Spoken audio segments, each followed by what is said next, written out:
சத்தியமான இன்னைக்கு இந்த இன்டர்வியூல சொல்றேன் தம்பி, தலைவர் பிரபாகரன் அவர்களுக்கே உண்மையான ஒரு மனிதர் கிடையாது.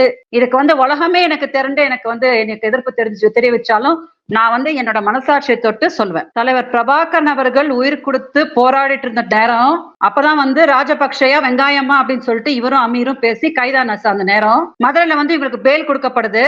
உனக்கு உங்க அண்ணன் தலைவர் பிரபாகரன் அவர்கள் மேலதான் உன்னோட கான்சென்ட்ரேஷன் இருந்துச்சுன்னா எதுக்குடா மயிறு உனக்கு நான் கேட்கிற சீமான், எதுக்குடா மயிறு உனக்கு நான் அப்ப தேவைப்பட்டேன்?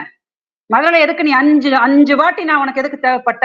எதுக்குடா உனக்கு ஒரு பொம்பளை தேவைப்பட்டா? நீ இன்னைக்கு சொல்லு. ஊர்ல இருக்கிற மக்கள் எல்லாம் நீ சொல்றல, ஒரு அப்பனுக்கும் ஆத்தாளுக்கும் போன நீ சொல்றா. ராமநாதபுரத்துல நீ உங்க அம்மாவோட பால் குடிச்சது உண்மையானா நீனும் தமிழன் தாண்டா, நானும் தமிழச்சி தாண்டா. நீ வாடா, நீ வா, நீ கோர்ட்டுக்கு வா, நீ கோர்ட்டுக்கு வா. நீ மேடையா பேசிட்டு இருக்கிறலாம் வேணாண்டா.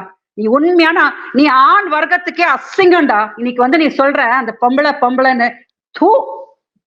நீ ஆம்பளையே இல்லடா. நீ ஆம்பளே இல்ல.